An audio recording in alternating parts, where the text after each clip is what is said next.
নবী আপনি বলুন আমি আল্লাহ একক,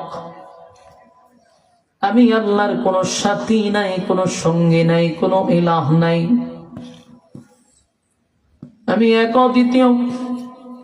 খ্রিস্টানদের ধারণা হলো তাদের খোদা তিনজন, মরিয়ম হলো আরেকজন খোদা, ঈসা পয়গম্বর হলো আল্লাহর ছেলে, সে হলো ছোট খোদা।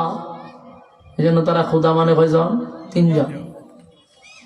ইহুদিরা একজন নবীকে তারা খোদা মানে, আর আল্লাহকে আল্লাহ মানে, এরা দুইজন।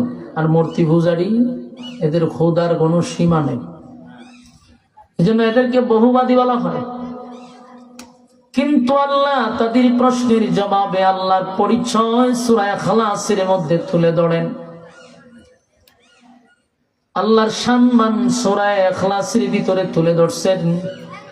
কুল হুয়াল্লাহু আহাদ, নবী আপনি জানায়া দেন আমি আল্লাহর কোনো সাথী নাই, কোনো শরীক নাই, আমি এক অদ্বিতীয়। আমরা এটা বিশ্বাস করি, এই জন্যই আমাদের নাম মুমিন, আমরা ঈমানদার। আমাদের ইয়াকিন আর বিশ্বাস হলো আল্লাহ ছাড়া কোনো মাবুদ নাই, লা ইলাহা ইল্লাল্লাহ, নেই কোনো মাবুদ আল্লাহ ছাড়া। আমরা বিশ্বাস করি আল্লাহ ছাড়া কোনো মাবুদ নেই, এবং সব কিছু দেনেওয়ালা একমাত্র আল্লাহ। আমাদের রিজিক দেখে, আমাদের সন্তান দেখে, মুসিবত থেকে উদ্ধার করে কে, ভালো মন্দ সব কিছু আল্লাহর পক্ষ থেকে হয়, এটা আমাদের ইয়াকিন, আমাদের বিশ্বাস। সব কিছু আল্লাহর পক্ষ থেকে হয়। আমাদের জীবন দেওয়ার মালিক আল্লাহ, জীবন নেওয়ার মালিক আল্লাহ, সন্তান দেওয়ার মালিক আল্লাহ, সন্তান না দেওয়ার মালিক আল্লাহ, সব কিছুর মালিক মহান রব, এটা আমরা বিশ্বাস করি। তাই তাদের প্রথম প্রশ্নের জবাব আল্লাহ দিয়া দিলেন সূরা ইখলাসের শুরুতে। এরপরে তারা প্রশ্ন করছিল, এ আব্দুল্লাহর পুত্র মুহাম্মদ, বলো তোমার আল্লাহ কি করে, তোমার আল্লাহর কাজ কি, কেমনে চলে? আল্লাহ বলেন আল্লাহুস সামাদ।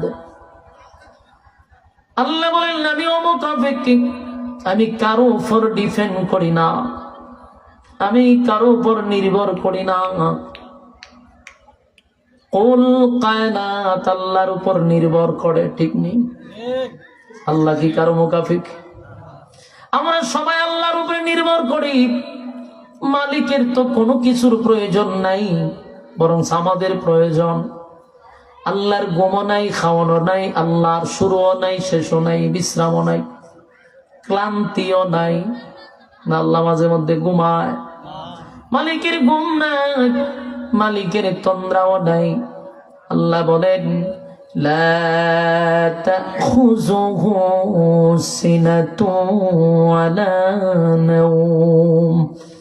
আমি আল্লাহর ঘুম নাই, আমি আল্লাহর তন্দ্রাও নাই, আমি ঘুমাই না, আমার ক্লান্ত নাই। রব্বে কারীম একে একে সবগুলির প্রশ্ন দেওয়া শুরু করলো। 3 নম্বরে তাদের যে প্রশ্নটা, 3 নম্বরের প্রশ্ন হলো আপনার আল্লাহ কি বিয়ে শাদী করছে? আপনারা কি নাউজুবিল্লাহ আছে? 3 নাম্বার হলো আপনার আল্লাহ কি বিয়ে শাদী করছে, বাচ্চা কাচ্চা আছে? এমন বিতর্কিত প্রশ্ন যখন শুরু করে দিল, রব্বে কারীম এটারও জবাব দিয়া দিলেন। কারণ তারা এমন প্রশ্ন করারও কারণ ছিল, খ্রিস্টানরা মনে করে আল্লাহর বউ হলো মরিয়ম, নাউজুবিল্লাহ। আর ঈসা পয়গম্বর আল্লাহর সন্তান, এটাও তারা মনে করে। এই জন্যই তারা এমন বিতর্কিত প্রশ্ন করছে। আমার আল্লাহ কিন্তু জবাব দিয়া দিল, লাম ইয়ালিদ ওয়া লাম ইউলাদ।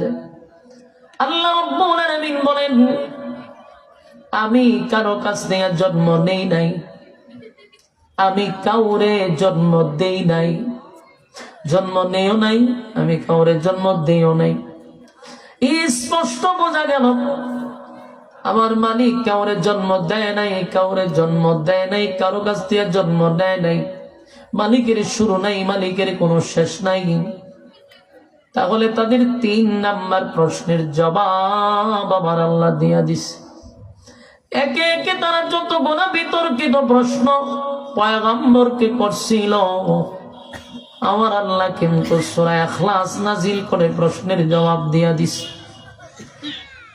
4 নাম্বার প্রশ্নের জবাব হলো, তারা প্রশ্ন করছিল আল্লাহর ক্ষমতা কি পরিমাণ। রব্বে কারীম বলেন, ওয়ালাম ইয়াকুল লাহু কুফুয়ান আহাদ, আমার সমকক্ষ, আমার সমতুল্য কেউ নাই। তাহলে আল্লাহর শক্তি কি পরিমাণ সেটা আল্লাহ জানায়া দিছে যে আল্লাহর সমতুল্য সমকক্ষ কেউ নাই।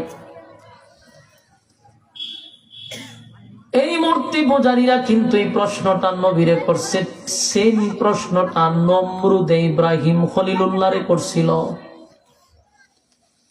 নমরুদ ইব্রাহিম খলিলুল্লাহরও সেম প্রশ্ন করছিল, তোমার আল্লাহ কি আমার সঙ্গে যুদ্ধ লাগলে পারবে? নাউজুবিল্লাহ। ইব্রাহিম খলিলুল্লাহ তখন আল্লাহকে বলে, মালিক সে আপনার সঙ্গে যুদ্ধ করতে চায়। ইব্রাহিম খলিলুল্লাহ বারবার নমরুদরে বোঝায় যে সম্ভব, আল্লাহর সাথে নাফরমানি করবি না, অস্তিত্ব থাকবে না। কিন্তু নমরুদ বারবার ইব্রাহিম খলিলুল্লাহকে বলে, তোমার আল্লাহর শক্তি থাকলে বলো আমার সঙ্গে যুদ্ধ করত। আল্লাহ তারে গোটা পৃথিবীর বাদশা বানাইল। সেই নমরুদ নিজের খোদা দাবি করল, এখন সে আল্লাহর সঙ্গে যুদ্ধ করতে চায়। বারবার মালিক তারে ছাড় দিছে, যত ছাড় দেয় তত সে নাফরমানি বেশি করে। একদিন ইব্রাহিম খলিলুল্লাহ বলে, মালিক সে মানুষের কাছে বলে বলে বেড়ায় যে আপনি নাকি তার সঙ্গে যুদ্ধ করে পারবেন না, এতে মানুষের মধ্যে বিভ্রান্ত সৃষ্টি করতেছে। এই নমরুদ 50 কিলোমিটার এরিয়া নিয়ে তার বাহিনী দাঁড় করাইছে, আল্লাহর সঙ্গে যুদ্ধ করব। থাকলে নাউজুবিল্লাহ হইতে পারে। 50 কিলোমিটার এরিয়া নিয়ে তার বাহিনী রেডি করছে, লোহার পোশাক পরিধান করাইয়া। ইব্রাহিম খলিলুল্লাহ বলে, মালিক এই নাফরমানের সঙ্গে যুদ্ধ করার জন্য বড় কোনো আপনি কিছু পাঠানোর প্রয়োজন নাই। নমরুদের সাথে যুদ্ধ করতে গিয়ে আমার মালিকের কামান বিমান লাগবো। আল্লাহ এমন এক প্রাণী পাঠাইলো তার সঙ্গে যুদ্ধ করার জন্য, যে প্রাণীগুলারে আমরা তাবায়া মারি। সে প্রস্তুত আল্লাহর সঙ্গে যুদ্ধ করবে। তার অহংকার হলো হাজার হাজার লক্ষ লক্ষ বাহিনী আছে আমার সঙ্গে কে পারব। তাই আল্লাহ এমন একটা বাহিনী পাঠাইছে এত ছোট, যার নাম হলো মশা। মশা পাঠানোর সাথে সাথে তার 50 কিলোমিটার এরিয়া নিয়ে যে বাহিনী দাঁড়ায় ছিল সব গোলারে মুহূর্তের ভিতরে ব্যালেন্টার চিনেন তো, কিছু কিছুতে ভালো ব্যালেন্টার করে এরকম ফইল্লা লইছে। এরা মনে করছে তাফায়া মেরালাম, মশা এসে পরে মনে হচ্ছে তাফায়া মারবো, কিন্তু মারবো তো একটা। কিন্তু এই দুনিয়ার মশা নয়, দুনিয়ার মশা তো রক্ত খায়। আর এই মশার মুখের মধ্যে ডিল মেশিন, এটা যখনই ঢুকে একেবারে ছিদ্র করে ভিতরে ঢুকে ওই দিকে বাড়ি জায়গা। তো একসাথে যদি কয়েক হাজার একটারে ধরে, তো এটার পরে চাউল নিছিলেন চাউল দিয়ে দয়, এটার কি তা কয় ওই সালুনের মতো একবারে ফলি ফলি করে লিছে।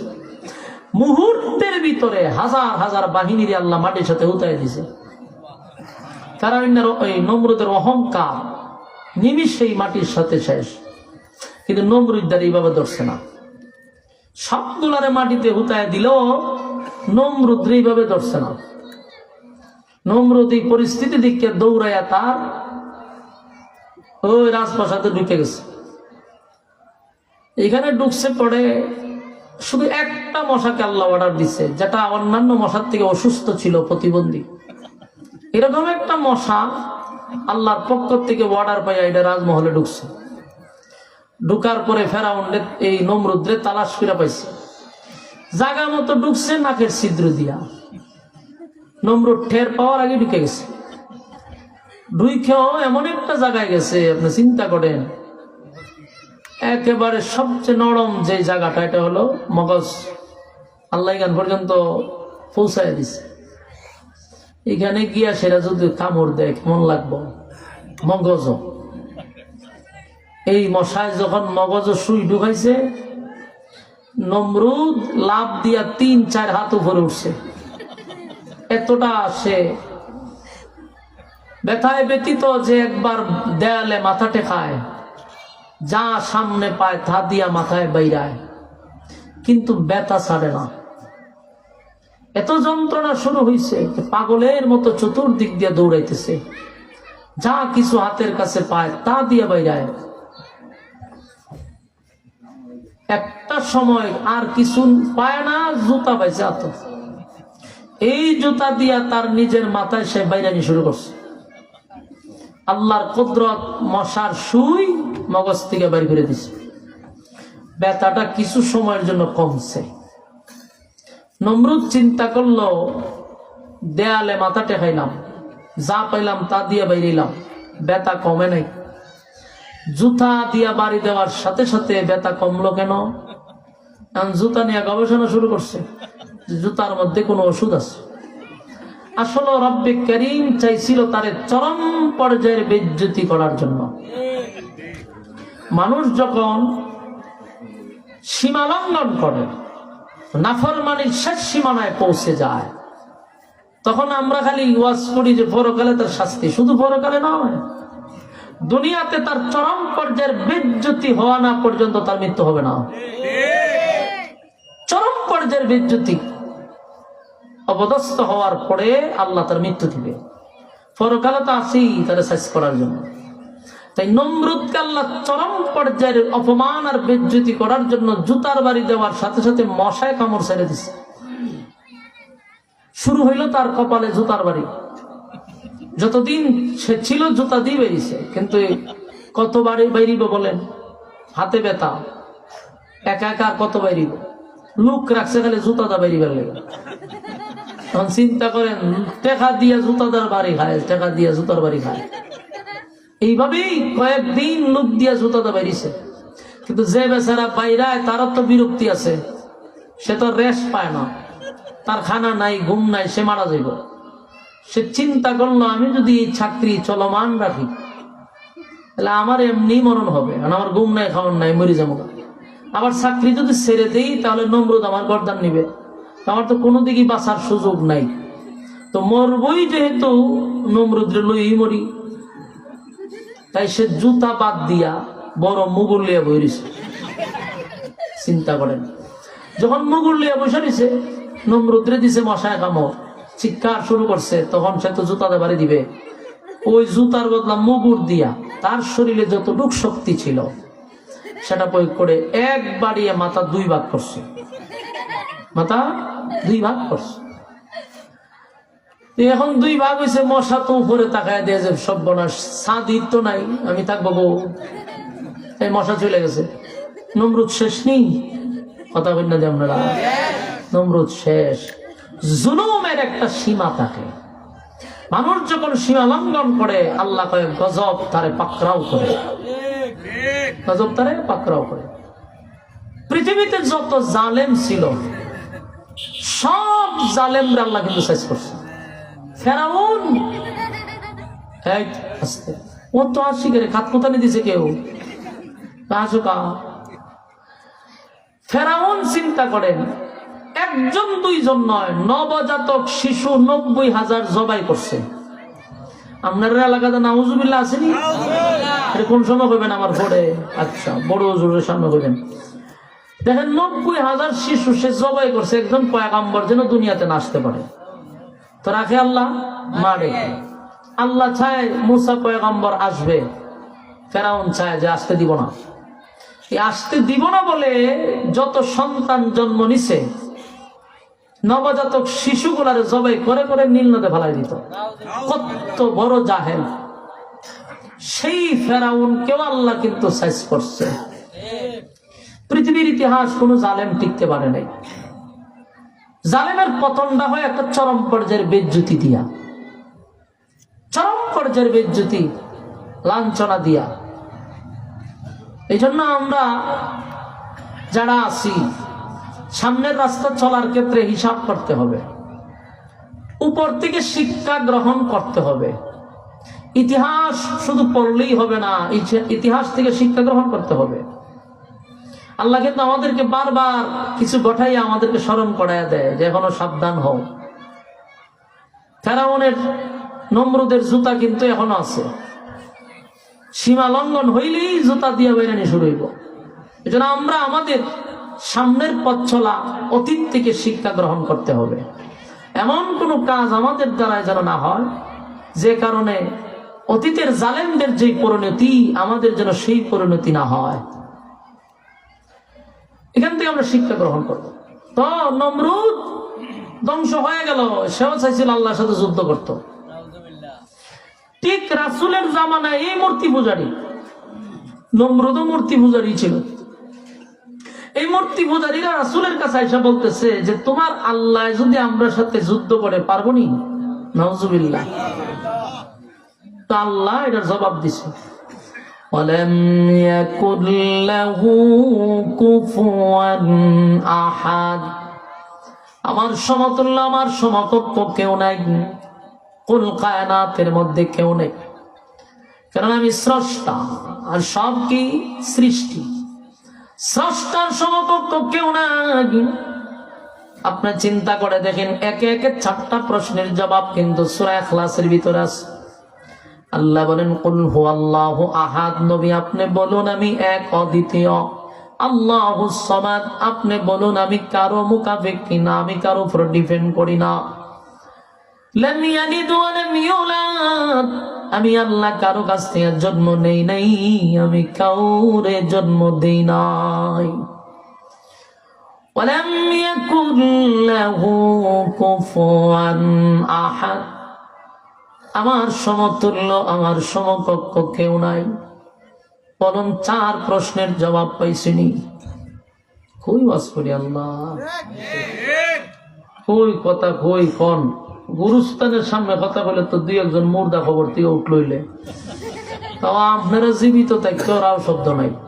আমার আসলে কপাল খারাপ, আপনারা দোষ না, আমারই কপালের দোষ। আমি আপনাদেরকে বোঝাইতে পারতেছি না। বলুন 4 প্রশ্নের জবাব পাইছিনি? এই 4টা প্রশ্নের জবাব আল্লাহ সূরা ইখলাসের ভিতরে আছে। আর এর দ্বারা এই সূরা ইখলাসটা এমন একটি সূরা, দেখেন কোরআনে আরো 114টা সূরা আছে, কিন্তু প্রত্যেকটা সূরার ভিতরে কোনো না কোনো সাবজেক্ট ঢুকানো আছে, কোনো না কোনো বিষয় আছে। কিন্তু একমাত্র সূরা ইখলাস, এটা আল্লাহর শান মান ছাড়া আর একটা কথাও এটার ভিতরে নাই। সুবহানাল্লাহ, শানে ইলাহি, আল্লাহর পরিচয় সূরার ভিতরে তুলে ধরছে। এই সূরাটা অত্যন্ত ফজিলতপূর্ণ, এত ফজিলতপূর্ণ যে এই সূরাটাকে বলা হয় কোরআনের 3 ভাগের 1 ভাগ। কোরআনের কয় ভাগের 1 ভাগ? হ্যাঁ, এই সূরা ইখলাস, যেটাকে আপনারা কুল আল্লাহ নামে চিনেন, জনসাধারণের কাছে কুল আল্লাহ নামে পরিচিত। ইখলাস নামকরণ করা হয়েছে, এটা আরো অনেক নাম আছে সূরা। তো ইখলাস শব্দের অর্থটা হইল খাঁটি, মানে ভেজাল নাই। ওই যে হিন্দুরা আল্লাহ বলে, অনেক ধর্ম অবলম্বীরা আল্লাহ বলে ঠিক, কিন্তু এদের আল্লাহ বলার মধ্যে ভেজাল আছে। মুমিনের আল্লাহ বলার মধ্যে কোনো ভেজাল নাই, খাঁটি, সূরার নামও খাঁটি। তো এই সূরাটা 3 ভাগের 1 ভাগ। এই সূরা যদি প্রতিদিন কেউ 3 বার পড়ে, আমরা যদি 3 বার পড়েন প্রতিদিন, তো 1 বার পড়লে হয় কি 10 পারা কোরআনের সওয়াব আপনার আমলনামায় ঢুকবে। আপনি যদি 2 বার পড়েন তো 20 পারা, আপনি যদি 3 বার পড়েন তো 1 খতমের সওয়াব আল্লাহ আপনার আমলনামায় দিয়ে দিবে। সুবহানাল্লাহ। আপনারা পড়তে রাজি আছেন নি? আমার সাথে পড়েন, কুল হুয়াল্লাহু আহাদ আল্লাহুস সামাদ লাম ইয়ালিদ ওয়া লাম ইউলাদ ওয়া লাম ইয়াকুল লাহু কুফুয়ান আহাদ। এই যে একবার পড়ছেন 10 পারার সওয়াব কিন্তু আমলনামায় ঢুকে গেছে। আরেকবার পড়ুন, কুল হুয়াল্লাহু আহাদ আল্লাহুস সামাদ লাম ইয়ালিদ ওয়া লাম ইউলাদ ওয়া লাম ইয়াকুল লাহু কুফুয়ান আহাদ। 20 পারার সওয়াব আমলনামায় ঢুকছে। আরেকবার পড়ুন, কুল হুয়াল্লাহু আহাদ আল্লাহুস সামাদ লাম ইয়ালিদ ওয়া লাম ইউলাদ ওয়া লাম ইয়াকুল লাহু কুফুয়ান আহাদ। এই মুহূর্তে আমার সঙ্গে যারা 3 বার পড়লেন, যারা পড়েন নাই তাদের তো আর কিছু বলার নাই। যারা পড়ছেন 3 বার এই মুহূর্তে একটা খতমের সওয়াব আমলনামায় ঢুকছে। খতম কোরআনের সওয়াব কিন্তু আমরা পেয়ে গেলাম। এটা পড়তে কি আমার 1 মিনিট লাগছে? কথা হয় না, 1 মিনিট সময় লাগলো না, অথচ আমরা একটা কোরআনের খতমের সওয়াব পেয়ে গেলাম। কোন মানুষ যদি প্রতিদিন 3 বার পড়ে, 365 দিনে 365টা খতম। সুবহানাল্লাহ। কিয়ামতের ময়দানে যদি আল্লাহ আমলনামা রাসূলের কাছে দিবে, প্রত্যেকটা নবীর উম্মতের আমলনামা নবীর কাছে দেওয়া হবে। আমাদের নবীর উম্মতের আমলনামা নবীর কাছে দেওয়া হবে। আমলনামা দেখবে আর দেখবে উম্মতের আমলনামায় একটা কোরআনের খতম নাই। বলুন আমার নবী লজ্জা পাবে কিনা? সেদিন আল্লাহর নবী লজ্জিত হবে। উম্মতের আরে কোরআনের জন্য দান দান বাংলাম, কোরআনের জন্য রক্ত জড়াইলাম, সেই কোরআন তোদের কাছে রেখে আসলাম, কিন্তু কোরআনটারে তোরা গিলাপ দিয়া বেন্টিশ করে বাইন্দা উপরে রেখে দেয়। বছরে 1 বার মন চাইলে লামায়, কারণ বেচারা খুব ব্যস্ত, এত ব্যস্ত কোরআন পড়ার সময় নাই। দুনিয়ার সব কাজ করার সময় আছে, ব্যবসা বাণিজ্য, বন্ধু বান্ধব, মোবাইল টোবাইল, সব বিষয়, খেলাধুলা, সবখানে সময় আছে। সময় নাই শুধু আল্লাহর বেলা। আল্লাহ বলেন সময়ের মালিক আমি, ওয়াল আসর, সময়ের কসম, ইন্নাল ইনসানা লাফি খুসর। আল্লাহ বলেন সময়ের কসম করে বললাম, যারা সময়ের মূল্যায়ন করলো না, সময়ের গুরুত্ব দিল না, এরা ধ্বংস, এতে কোনো সন্দেহ নাই। দুনিয়াও পরকালও দুনো দিক দিয়া মানুষ ক্ষতিগ্রস্ত হয় সময়ের মূল্য না দেওয়ার কারণে। এটা বুঝেননি আপনারা? বাংলাদেশ এত পিছায় আছে কেন জানেন? শুধুমাত্র একমাত্র আমরা সময়ের মূল্যায়ন করি না। আল্লাহ নিজেও কোরআনে বলেন সময়ের মূল্যায়ন যারা করে না তারা দুনিয়াতেও ক্ষতিগ্রস্ত, পরকালেও ক্ষতিগ্রস্ত। আর সময়ের মূল্যায়ন যারা করে দুনিয়াতেও তারা সম্মানী, পরকালেও যদি সম্মানী। যদি পরকালের দিকে সময় দেয় পরকালে সম্মানী, দুনিয়ার দিকে যদি কেউ সময় দেয় দুনিয়ার দিকে সে সম্মানী হয়ে যায়। তাই আল্লাহ বলেন কিয়ামতের ময়দানে পয়গম্বরের হাতে কিন্তু আমলনামা দেওয়া হবে। আপনার আমলনামায় যদি দেখে একটা কোরআনের খতম নাই, আমার নবী বড় লজ্জিত উম্মতের জন্য। সেদিন আমার নবী লজ্জিত হওয়া মানে আপনি উম্মতের সুপারিশের অবস্থা খুব ভয়াবহ হবে। সময় দিলাম কিন্তু সময় কাজে লাগাইলি না। তাই আমি আপনাদেরকে বলি সূরা ইখলাস কিন্তু আমাদের জন্য একটা নিয়ামত, কারণ সংক্ষেপে আমরা 1 খতমের সওয়াব পাইলাম। এই সওয়াবটা আমরা যদি প্রতিদিন করি 3 বার, চিন্তা করে দেখেন 365 দিনে 365টা খতমের সওয়াব পেলাম। মরার আগ পর্যন্ত যদি পড়তে থাকি খতমের অভাব নাই। এই সূরাটা এত ফজিলতপূর্ণ সূরা। আর নবী বলেন কেউ যদি প্রতিদিন 10 বার পড়ে, 10 বার যদি সূরা ইখলাস মানে কুল আল্লাহ সূরাটা পড়ে, আল্লাহর নবী বলেন জান্নাতে তার জন্য একটা বালাখানা তৈরি করা হয়। আবার প্রশ্ন করতে পারেন হুজুর প্রতিদিন না, আমি যদি ডেইলি 100 বার পড়ে দিলে তো 10টা বালাখানা, তা আমি যদি এইভাবে পড়তে থাকি এত বালাখানাটা করতাম কি? কিছু লোক এরকম প্রশ্ন করে। এরকম প্রশ্ন আবার সবাই করে না, যদি নামাজ নাই, রোজা নাই, হ্যাঁ, সুদে ঘুষে পিএইচডি করে, আরো এই ধরনের প্রশ্ন আমাদেরকেও করে যে এত বালাখানা বাড়িতে গীতা করতাম। এটির জবাব আল্লাহ আমরা কাছে আবার আছে। পাবলিকের কাছে বললে তো জবাব দিতে পারতো না, আমি জবাব দিতে পারো, এবং বহু লোকরে জবাব দিছি, তারে দিয়ে তার প্রশ্নের জবাব নিয়ে যান। আমরা অনেক সময় এটাও কই যে একজন কয় হুজুর সুবহানাল্লাহ বলে জান্নাতে গাছ লাগাইবো, এত গাছ দিয়ে করতাম, হ্যাঁ প্রশ্ন করে এত বাড়িতে কিতা করতাম। তাহলে আমি একটা ছোট্ট প্রশ্ন করি, জবাব দিও, জবাব দিবেন নি? বলুন তো দেখি দুনিয়ার হায়াত আমাদের কতদিন? ধরেন 60-70 বছর ধরলাম, আমার কথা একটু জবাব দিন না। ধরুন আমরা নিজের থেকে বললাম যে 70 পর্যন্ত আমাদের হায়াত, ঠিক না? 30 বাদ দিতেই পাব না, কারণ প্রতিষ্ঠিত হইতে কিন্তু আমাদের 30 বছর লাগে। প্রথমত মানুষের বাড়িঘর করে না, প্রতিষ্ঠিত হইতে একটা বহু সময় লাগে। বাকি রইল কয় বছর? 40 থেকে আরো 10 বাদ দিতে বা বার্ধক্য বুঝতে গেছেন আপনি, তাহলে বাকি রইল কয় বছর? 30 বছর ধরলাম। এই 30 বছরের জীবনে আপনার ডাকাতে লাগে বাড়ি কয়েকটা, আর 10টা বাড়ি লাগে আপনার। এমন বাংলাদেশি আছে না যে 10টা-15টা বাড়ি? এরপরে বাংলাদেশ বাইরে আপনার কানাডায় বাড়ি লাগে, আপনার বেগম পাড়ায় বাড়ি লাগে। এখানেই শেষ না, আপনি আবার ওই আমেরিকা আপনার বাড়ি লাগে, আপনার সিঙ্গাপুরে বাড়ি লাগে, মালয়েশিয়া আপনার বাড়ি লাগে। বয়স মাত্র রয়েছে মাঝখানে 30 বছর, বাঁচবেন 30 বছর। মানুষ একজন স্ত্রী পুত্র লয়ে না হয় 5-6 জনই, এত বাড়ি লাগে কেন? এরপর তো আমার চাহিদা শেষ নাই, আরো চা, আরো চা, আরো চাই। বাংলাদেশ আরেকটা দেশ চাই। তো তোমার বয়স মাত্র রইল 30 বছর, তোমার এত চাহিদা। আর জান্নাতের ভিতরে তোমার খালি শুরু, এটার কোনো শেষ নাই, শেষ নাই। তোমার তো খালি শুরুই, তোমার তো শেষ নাই। যদি আমি বলি কোটি হাজার বছর, তাও তো শেষ আছে, কিন্তু এটা তো শেষ নাই, শুধু শুরু আছে। তাহলে কত বাড়ির দরকার? এরপরে প্রশ্ন হলো, দুনিয়াতে আমরা বিয়া নেওয়া সর্বোচ্চ ইসলামিক দৃষ্টিতে চাইলে 60টাই করতে পারলাম, কিন্তু জান্নাতে তো আপনার বউ হবে সর্বনিম্ন 72টা, 72টা আপনার বউই হবে। তাহলে আপনার কত বাড়ি দরকার? আর সেখানে আপনার রাজত্ব কত বড় হওয়া দরকার? আমাদেরকে আপনারা মাঝে মধ্যে যে প্রশ্ন করেন এতটা কি করতাম, এই দিয়ে আবার অরিজিনালি আল্লাহওয়ালা লোকরা এরকম প্রশ্ন করে না,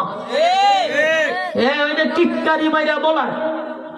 আবার এমন প্রশ্ন করে, যেমন আমি এক জায়গায় জান্নাত জাহান্নামের বয়ান করতে গিয়া বয়ান শেষে গেছি, খানা খাইতাম। আশ্চর্য কারবার, কমিটির এক লোক, দাড়ি নাই, টুপি নাই, নামাজ নাই, হ্যাঁ কমিটির লোক, আমার এক হুজুর হাসতে হাসতে কইছে, মানে খাইতে হাসতে হাসতে, হুজুর জান্নাত জাহান্নামের বয়ান যে করলেন আগুন মাগুন, আমরা তো আজ পর্যন্ত কোন জায়গা খবর, বহু খোরা হইছে, বহু খবর ভাঙছে, জাহান্নামের আগুনও দেখলাম না, আবার কোথাও জান্নাতের বাগান, ফুলের বাগানও দেখলাম না। কেমনে কি এমন ভাবে বলছে যেন বোঝা যায় এটা একটা টিটকারি অ্যাঙ্গেলে। এখন আমি যদি এর জবাব না দেই তাও বিপদ। আর এর মতো ব্যক্তি কোরআন হাদিসের কথা বুঝবেও না। আমি শুধু এতটুকুই বলছি যে ভাই, আমার পাশে যদি একজন ঘুমায়া যায়, ঘুমের ঘরে স্বপ্নে দেখতেছে সে প্লেন চালাইতেছে অথবা হেলিকপ্টার চালাইতেছে, মনের আনন্দে হাসতেছে, আমি দাঁড়ে বসা সজাগ, সে ঘুমাইছে, হাসি দেখি আমি সে ঘুম থেকে উঠার পরে জিজ্ঞাসা করলাম হাসলি কেন? ও ভাই আমি তো এমনি হাসি নাই, আমি প্লেন চালাইছিলাম, বিমান চালানোর সময় আনন্দের সুরে হাসতেছি। আমি যদি বলি তোর পাশে আমি বসা ছিলাম, আমি তো বিমানও দেখলাম না, প্লেনও দেখলাম না, ড্রাইভারও দেখলাম না, তুই কোন সময় চালাইলি? বলেন ব্যাক করলি না? কারণ ঘুমন্ত মানুষ যা দেখে জাগ্রত মানুষ তা দেখতে পায় না। ঠিক তেমনি ভাবে মৃত মানুষ যা দেখ, মৃত মানুষের সাথে যা হয় জীবিত মানুষ তা টের পায় না। এরকম প্রশ্ন করা ঠিক না, কারণ ইমানের উপরে আঘাত আসতে পারে, ঠিক কিনা? আমাদের ইয়াকিন আর বিশ্বাস হলো সব কিছু করনেওয়ালা একমাত্র আল্লাহ। তো দেখেন এই সূরা আমাদের জন্য একটা নিয়ামত। হাসরের মাঠে নবী আমাদের সামনে আমাদের আমলনামা পেশ করবে, লজ্জায় আমাদের মাথা নিচু হয়ে যাবে যে একটা কোরআনের খতম নাই। তাই আমি আপনাদেরকে বলবো 10 বার করলে জান্নাতে বালাখানা হবে। আরেকটা কথা, কেউ যদি 10 বার ছাড়াইয়া প্রতিদিন পড়তেই থাকে, মানে অবসর সময় পাইছি পড়তেই থাকলাম, রাস্তা দিয়ে যাচ্ছি পড়তেই থাকলাম, বাজারে যাচ্ছি পড়তেই থাকলাম, মানে আমি যে সময় পাই সেই সময় যদি পড়তে থাকি, তাহলে ফায়দা কি? ইজ্জত বেড়ে যাবে। সুবহানাল্লাহ। আল্লাহর নবী বলেন এই পরিমাণ ইজ্জত আর সম্মান বেড়ে যাবে, যেমন তোমার দুনিয়াতে ইজ্জত বাড়বে, পরকালেও তোমার ইজ্জত বেড়ে যাবে। সুবহানাল্লাহ। দেখেন ইজ্জত কিভাবে বাড়ে। আল্লাহর হাবিব সাহাবায়ে কেরামদেরকে লইয়া যুদ্ধের ময়দানে গেছে যুদ্ধ করার জন্য। নবী ছিল সেই যুদ্ধের সেনাপতি। যুদ্ধের ময়দানে গেছে, মরুভূমিতে বৈশা যুদ্ধের প্রস্তুতি নিচ্ছিল। হঠাৎ করে দেখে নবীর সামনে জিবরাইল আলাইহিস সালাম হাজির। আল্লাহর নবী বলেন, জিবরাইল তুমি আসার সাথে সাথে আকাশটা কেন মেঘাচ্ছন্ন হয়ে গেল? এতক্ষণ প্রচন্ড রৌদ্র ছিল, আর মুহূর্তের ভিতরেই কেন আকাশটা মেঘাচ্ছন্ন হয়ে গেল? তুমি তো আমার কাছে বারবার আসো, কখনো এমনটা হয় নাই, আজকে কেন মেঘাচ্ছন্ন হয়ে গেল? জিবরাইল কয়, হুজুর আমি আজকে একা আসি নাই, এই মুহূর্তে আমার সঙ্গে 1,40,000 ফেরেশতা এই মুহূর্তে আপনার সামনে পদার্পণ করছে। সুবহানাল্লাহ। আর ফেরেশতাদের কারণে সূর্যের আলোটা দেখা যায় না গো নবী। আল্লাহর নবী বলেন, যুদ্ধের ময়দানে মরুভূমির মধ্যে এত ফেরেশতা নিয়ে তুমি কেন আসলা? জিবরাইল কয়, হুজুর এই মুহূর্তে আপনাকে একটা জানাজায় শরীক হতে হবে, এবং এই জানাজাটা আপনি পড়াইতে হবে। আল্লাহর পক্ষ থেকে অর্ডার হলো আপনি নবী এই জানাজার ইমামতি করবেন, তাই তো আমার মালিক আমাদেরকে পাঠাইছে। আল্লাহর নবী বলেন, জিবরাইল রে, আমার সঙ্গে যতগুলো সাহাবী আসছে যুদ্ধে অংশগ্রহণ করার জন্য, তাদের মধ্যেও কেউ মারা যায় নাই, আমি কার জানাজা করব? কেউ তো মারা যায় না। জিবরাইল কয়, হুজুর আপনি শুধু জানাজার জন্য প্রস্তুতি নেন, আপনার একজন সাহাবী মারা গেছে যার নাম হলো মুআবিয়া ইবনে মুআবিয়া। আল্লাহর নবী বলেন, মুআবিয়া কই? আমি কই? মুআবিয়া আমার কাছ থেকে 100 কিলোমিটার দূরত্বে, আমি এখন কিভাবে তার কাছে যাব? জিবরাইল কয়, আপনার এটাও টেনশন করতে হবে না, আল্লাহর হুকুম আপনি জানাজার নামাজের ইমামতি করবেন। তাই মুআবিয়া 100 কিলোমিটার দূরে, আর আপনি এখানে জানাজার জন্য প্রস্তুতি নেন। হাবিবে কিবরিয়া জানাজার নামাজের জন্য প্রস্তুতি নিল। সাহাবায়ে কেরাম 2টা কাতারে দাঁড়াইছে। আল্লাহর নবী ইমামতির আসনে দাঁড়ায়া গেল। জিবরাইল ঘোষণা দিল, হুজুর প্রথম কাতারে 70,000 ফেরেশতা দাঁড়াইছে, দ্বিতীয় কাতারে 70,000 ফেরেশতা।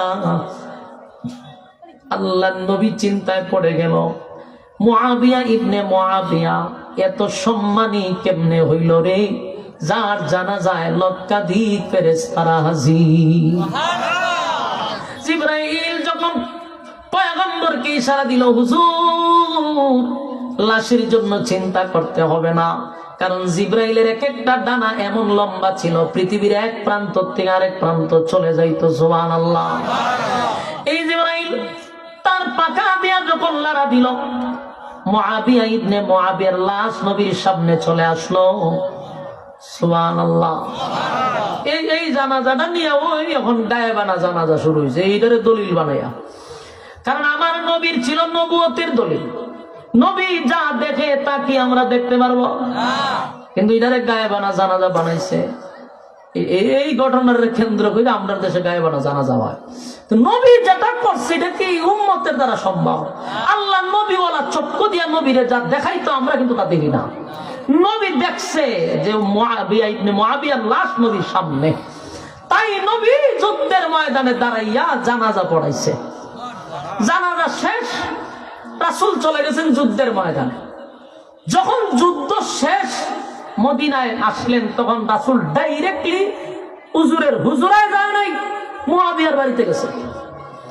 মুআবিয়া ইবনে মুআবিয়ার বাড়িতে গিয়া তার আত্মীয় স্বজন সবাইকে একত্রিত করে বলল, তোমরা আমাকে বলো মুআবিয়া ইবনে মুআবিয়া কি এমন আমল করত আমি একটু জানতে চাই। আমি নবীর আগ্রহ, কি এমন আমল করত রে যে আমলের কারণে জিবরাইলও আমার মুআবিয়ারে চিনে। আল্লাহ স্পেশাল ফেরেশতা পাঠায় তার জানাজার জন্য। আমি নবীরে আল্লাহ অর্ডার দেয় তার জানাজা যেন আমি পড়াই। তার আত্মীয় স্বজন বলে, হুজুর সচরাচর আমরা যে ইবাদত বন্দি করি সেটাই করে, কিন্তু একটা ইবাদত তার ব্যক্তিগত ছিল। মুআবিয়া রাস্তা দিয়া যদি বাজারে যাইতো অবসর সময় মুখ দিয়াছে বলতে থাকতো কুল হুয়াল্লাহু আহাদ আল্লাহুস সামাদ লাম ইয়ালিদ ওয়া লাম ইউলাদ ওয়া লাম ইয়াকুল লাহু কুফুয়ান আহাদ। এই সূরাটা এত বেশি পড়তো মুআবিয়া ইবনে মুআবিয়া, এত বেশি তেলাওয়াত করতো। ঘুম না আসলে তখন সে তেলাওয়াত করতো, অবসর থাকলে কুল হু আল্লাহ পড়তো। আর এই কুল হু আল্লাহর আমলের কারণে আমার আল্লাহ তার সম্মান আর মর্যাদা বাড়ায়া দিছে। সুবহানাল্লাহ। আমার যুবক ভাইরা, মুরব্বী বাবারা, সামনে কিন্তু একটা মাস আসতেছে, বরকতি মাস, ফজিলতের মাস, গুনাহ মাফের মাস, যেই মাসটাকে বলা হয় ইবাদতের সিজনের মাস। আমার নবী মাস আসার আগে দোয়া করতেন, আল্লাহুম্মা বারিক লানা ফি রাজাব ওয়া শাবান ওয়া বাল্লিগনা রমাদান। এই মাস আসার আগে পয়গম্বর দোয়া করতেন আর বলতেন, মালিক হায়াতটাকে লম্বা করে দেন, রমজানের বরকত, রমজানের এই ইবাদত করার সুযোগটা আপনি তৈরি করে দেন, রমজান পর্যন্ত হায়াত বাড়ায়া দেন। কারণ এমন একটা মাস যেখানে একে 70 দেওয়া হয়, শুধু বোনাস আর বোনাস, শুধু বোনাস আর বোনাস। কিন্তু একটা কথাও বলে যাই আমার যুবক ভাইরা, এই যে শাবান মাস চলতেছে, এই মাসটা অত্যন্ত গুরুত্বপূর্ণ একটা মাস। রমজান ছাড়া আমার নবী সবচেয়ে বেশি রোজা রাখতেন এই শাবান মাসে, ইবাদত বন্দেগী বাড়ায়া দিতেন শাবান মাসে। সাহাবায়ে কেরামরা জিজ্ঞাসা করলো হাবিবে কিবরিয়াকে, ওগো আল্লাহর পয়গম্বর, রমজান ছাড়া এত রোজা রাখতে দেখি না, ইবাদত বাড়ায়া দিলেন, ঘটনা কি? আল্লাহর নবী বলেন, এই মাসে আল্লাহর কাছে বান্দা বান্দির আমলনামা পেশ করা হয়, আল্লাহর কাছে আমলনামা পেশ করা হয়। তাই এই মাসে বেশি বেশি করে ইবাদত বন্দেগী করা, রমজানের প্রস্তুতি নেওয়া। এই মাসেও রোজা রাখবেন যাতে সামনের মাসে রোজা রাখতে কষ্ট না হয়, এটারই বলে প্রস্তুতি। এটাও জেনে রাখবেন, এই মাসে বোনাস দিবে তো কোনো সন্দেহ নাই। কিন্তু কোন কোম্পানিতে যদি আপনি চাকরি করেন, চাকরি করার পরে ঈদের সময় আপনাকে বোনাস দিবে, ঠিক নেই? আপনি যদি চাকরি না কইরা শুধু বোনাসের জন্য যান, দিবনি আপনারে? সারা মাস আপনি আখাম কুখাম, দিনের খাম রাত্রের খাম, কোনো খাম বাদ রাখছেন না। রমজান মাসে একটা টুপি লইয়া মসজিদে গেছেন শুধু বোনাস লইয়া আইতে। হ্যাঁ, চাকরি ছাড়া যেমন শুধু কোম্পানিতে বোনাসের জন্য যাওয়াটা বুখামি, সারা বছর কাম কোকাম করে রমজানে যাওয়ান খালি বোনাস আনা, এটাও বুখামি। তবে এখন থেকে প্রস্তুতি নেন, এখন থেকে আল্লাহর প্রিয় হওয়ার চেষ্টা করেন। রাজি আছি তো ইনশাআল্লাহ? কারা কারা রাজি আছেন? আব্দুল্লাহ দেখায়, লিল্লাহে তাকবীর, লিল্লাহে তাকবীর। আল্লাহ এই কথাগুলির উপরে বলনেওয়ালা শুননেওয়ালা উভয়কে সহি আমল করার তৌফিক দান করুক, আমিন। আমাদের বদন ঠিক আছে। যাই হোক, ইনশাআল্লাহ আপনারা যতক্ষণ সময় ধৈর্যের সাথে কথাগুলি শ্রবণ করছেন, আমি আপনাদের জন্য দোয়া করি। ভাই, আবারও বলছি, কোনো বিষয় নিয়ে সমালোচনা করবেন না। আমি আবারও বলছি, আমার যে টাইম ছিল এখান থেকে আমি হিসাব মতে আধা ঘন্টা বেশি করছি, কারণ আপনারা একটায় নামাজ পড়ছেন। আমি তো শিডিউল দেওয়া যে আমার 9টা পর্যন্ত সর্বোচ্চ করতে পারবো, কিন্তু আমি 9:15 পর্যন্ত আপনাদেরকে সময় দিচ্ছি। আমি যদি পারতাম আরো দিতাম, কিন্তু ওখানে তো আদা রাখা, আমি এটা আপনাদেরকে দিছি। এবং যে কথাগুলি বলছি, বলুন এই কথাগুলি যদি আমরা আমল করতে পারি, আর কিছু লাগে? এরপর আমার শিকার যুদ্ধ যুগুল আমায় কেরাম আমার পরে বয়ান করবে, আপনারা শ্রবণ করবেন ইনশাআল্লাহ। রমজান মাস আসার আগে আগে আমরা একটা প্রস্তুতি নিব, পারবো তো ইনশাআল্লাহ? আল্লাহ বলনে ওয়ালাকে শুননে ওয়ালাকে সহি আমল করার তৌফিক দান করুক। সকলে বলে আমিন। আসসালামু আলাইকুম ওয়া রাহমাতুল্লাহি ওয়া বারাকাতুহু।